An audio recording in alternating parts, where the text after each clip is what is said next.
McCormick's got one!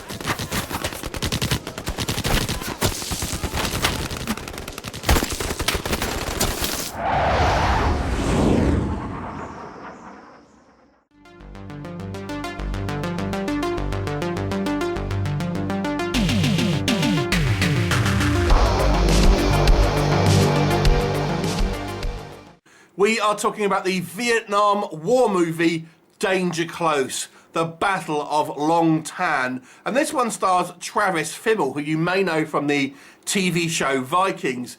You've also got Richard Roxburgh and Luke Bracey as well.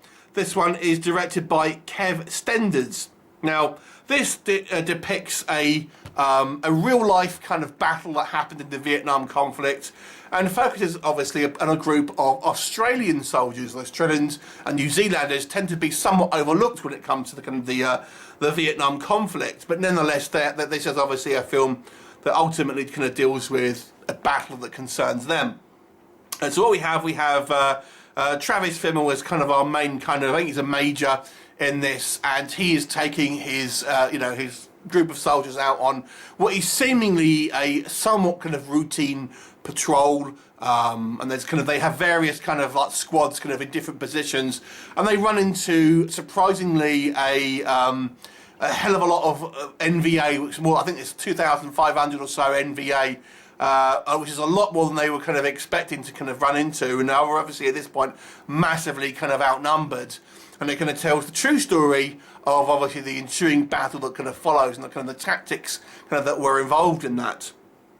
So it's been a while since we've had a kind of a Vietnam movie, it seems. Like obviously it tends to be the World War I and II that take up the majority of the movies, I think, these days. But you know, we used to have this spate of Vietnam movies, maybe in the kind of like the late 80s, and you know, here we have another one, so maybe we'll get some more going forward. Who knows? So what do we think, first of all? What works, first of all, in Danger Close? This does have some very well executed battle scenes.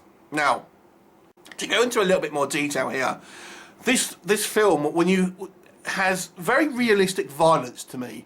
So, for example, two things I would say that really kind of stood out to me is the impact that bullets have in kind of obviously the human body. You really do feel like these things are just ripping through people.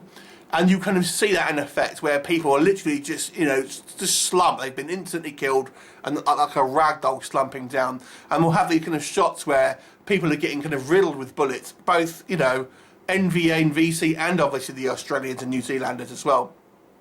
But it really does show the kind of the impact that a kind of a bullet can do, and there's some very kind of brutal action sequences, like you would expect in obviously a war film. But not only that, it's also kind of like things like the kind of like the mortars and grenades. There's some fantastically shot sequences where we have obviously not real grenade stuff going on, but the explosions that kind of simulate that, and kind of the force that is, you know, that throws kind of a human body to the kind of like to the side and stuff, and.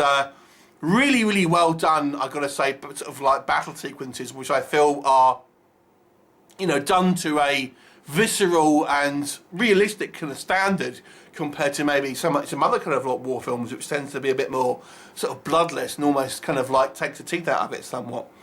So that was quite good. The movie as well is quite well shot, I have to say. There are some really decent cinematography here.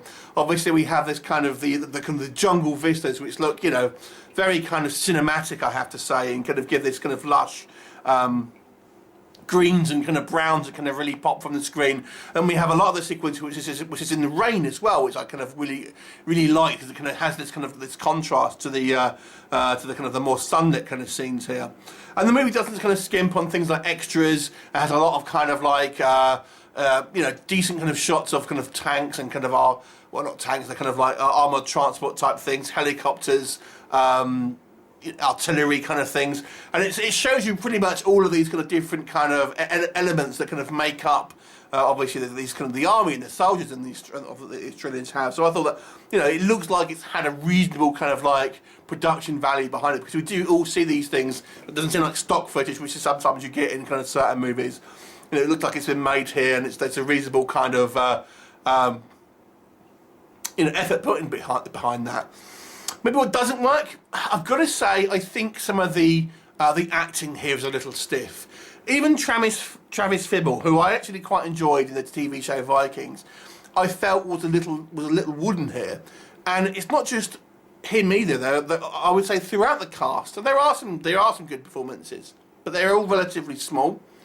There's a lot of characters here that don't seem like they're being portrayed as real people, even though the characters, well, all the people in this movie are based on real kind of soldiers. I don't know. It feels like some kind of like a little bit of a wooden acting. The dialogue seems a little bit hammy to me, and yeah, just not a particularly great way of building characters as well. I feel this movie really lacks something in kind of building any real characters for the kind of the soldiers that we are kind of getting to know, or we're trying to get to know. Because when obviously the chips are down, you know, we don't really kind of know who's who necessarily outside of Travis Fimmel, because he gets kind of the most screen time.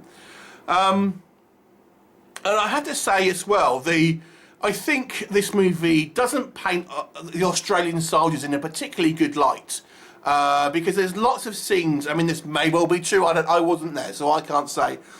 But we see the vast majority of our times just the soldiers kind of drinking and smoking and being somewhat belligerent.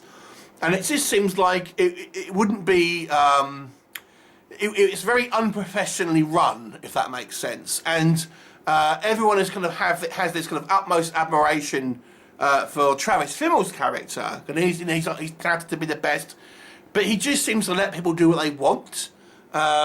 To a certain degree, and it's just, I don't know, I just didn't think it seemed like the kind of like the professional soldiers, if you know what I mean. Now that may well be the case, I can't tell, like I said, but it just, for me, it just seemed like it has this typical kind of Australian kind of like easygoing kind of attitude to a lot of it, and that may or may not be true, who knows, and I get the point that in the downtime that may well be the case, but we're talking about, you know, when they are in the field and stuff a lot of the time. And the movie, you know, obviously it's based on a kind of a real event, so, you know, the real event is the event, but the actual story itself is somewhat kind of straightforward and kind of linear, and it's more or less just one big battle throughout the whole movie with very little kind of like character building moments and stuff like that. But it is still, I would say, a decent kind of war film. It's very kind of well made on the kind of the technical aspects, and the action and the kind of the violence displayed on screen here is very brutal and realistic, and it's visually a fantastically looking film. I just feel like there's some of the character work could have been a little better here. But I'll give it a above average mark. I'll give it a 6 out of 10. Have you seen it? What did you think of it? Leave me a comment, and I shall look forward to seeing you next time. Bye for now.